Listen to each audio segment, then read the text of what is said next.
In the book of Hebrews, there is a boisterous introduction.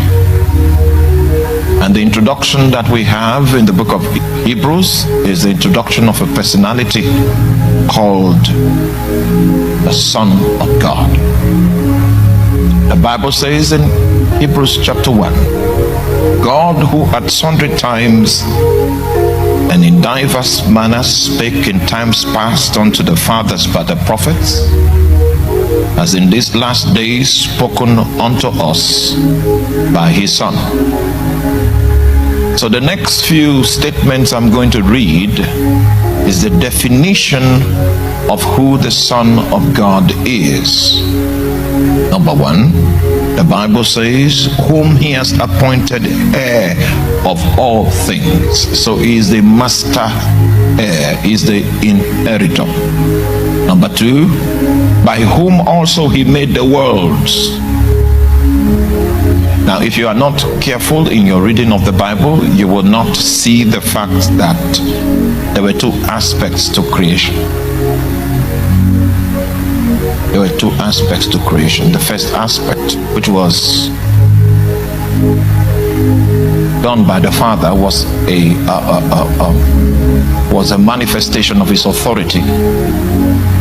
He begins to speak things into being. All right? So there were some parts of creation that were spoken into being, and there were some other aspects of creation that had to be made into being. So the Father spoke the aspects that depend upon his authority to fructify.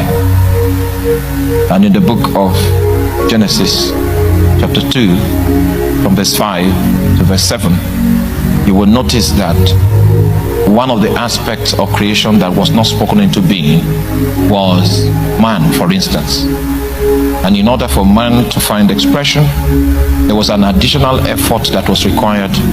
And Jehovah Elohim, according to the scriptures, was the one that was responsible for the making aspect of creation. Okay. You don't believe me? So, in Genesis chapter 2, verse 5, you read your Bible.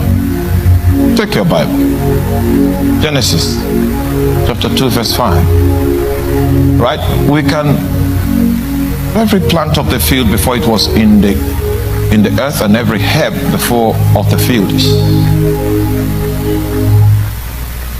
Yes, very. You are using the wrong sound. Very no. That's not the way the sounds in heavens. The melody in heaven. That note is not in it. So if you use that note, you bring us to the earth. So if we take it away, then we go up. Well, you mean, may the Lord give you understanding. And every plant of the field before it was in the earth, and every herb before it grew for the Lord God. So that identity, the Lord God, that is Jehovah Elohim. That is the pre-incarnate name of Jesus Christ. Is that okay? The Lord God had not caused it to rain upon the earth, and there was not a man to till the ground. Next verse. Next verse. Verse 7. And the Lord God formed man. So there were aspects of creation that were not spoken into being.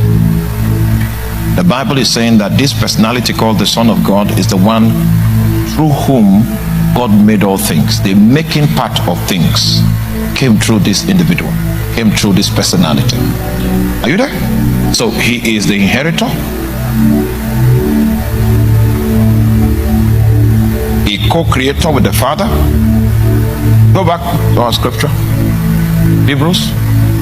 Oh my. Okay. Has in this last day spoken unto us by his Son, whom he has appointed heir of all things, by whom also he made the worlds.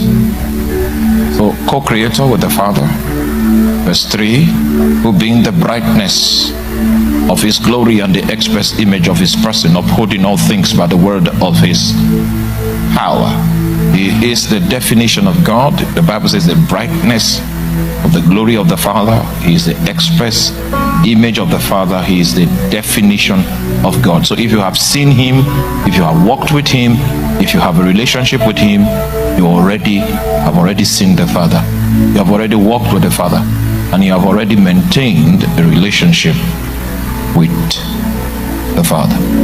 When he had by himself purged our sins, sat down on the right hand of the Majesty on high. So he is also the one that satisfied the claims of divine justice that was against us. So he is our Redeemer, our Savior. And when he fulfilled his earthly ministry, which is to satisfy the claims of divine justice, he ascended into heaven and took upon him and assumed a heavenly office. That heavenly office, now stay with me. After purging our sins, he sat down on the right hand of the Majesty on high. Now, right hand there is not right hand like this. It's the seat of administration. So even though he finished his earthly ministry as a lamb that was sacrificed for us, now that he is in heaven, he has heavenly ministry. And part of his heavenly ministry is administrative in nature and contrasts. You know? And to show us that Jesus is superior to angels. And this is needful. This book is called what? The book we are reading now. What's it called? This class. Okay. It's all right. We don't know the book. So let's go to Malachi. This effort that I'm trying to make, we'll leave it. We'll go back to, let's go to Malachi. We are not interested. We don't even know the book so it's difficult to continue under such circumstance. I'm the only pastor that will protest. I protest when the congregation is not in alignment. I protest. So I'm a different type of pastor. Oh my God. Okay, I told Brother Will that we will not be. Okay. All right. Now, so after Jesus, the Son of God, he was defined. How many definitions of himself? No. First of all, is the inheritor, is the heir. Secondly, is a co-creator. Thirdly, what? Is the definition of God. So in him, God was no longer obscure. Because when Jesus walked this world, and someone came to him and said, who sinned that this man was born blind? That's a question that only God can answer. And Jesus reaches into hallowed antiquity, and he begins to respond and said, it is not this man that sinned, and it is not his father that sinned, but this situation you are seeing here was allowed to be so that the glory of God can be made manifest.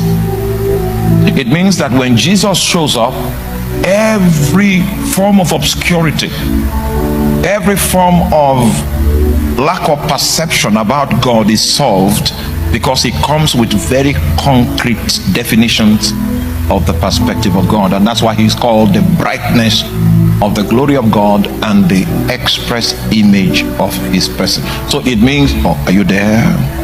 Okay, so we also said that this final aspect of him sitting down is him assuming his heavenly ministry. And his heavenly ministry has 3 layers, which is what I wanted to show you people before you even forgot the book. So we are not going to go into those 3 layers. Now then, number 4, I also said that there was, this book is called the book of Hebrews, and he's writing to Hebrews, and there was need therefore, because in Hebrew theology, the angelic messenger is a big guy. All right?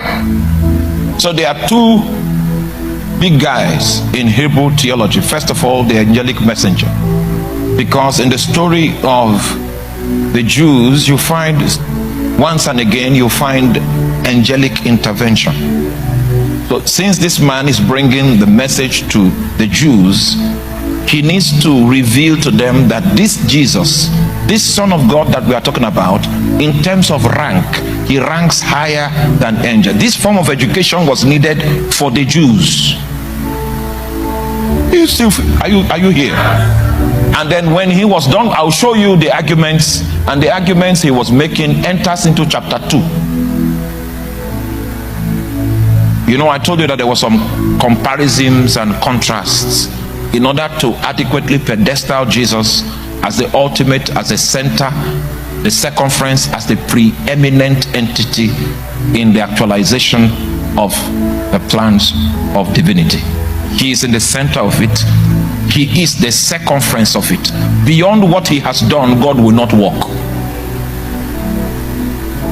So he is a critical personality and stakeholder in the actualization of the purposes of God.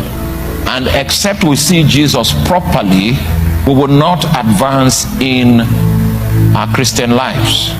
So this man needs to break the hold and then unravel what was obscure and pedestal Jesus where he needs to be in order for them to profit maximally from their newfound faith. You still with me now? Okay, so in keeping with that, he had to prove that this Son of God that we're talking about is higher in rank, is higher in office, is higher in majesty than the angelic beings, because he was talking to Hebrews.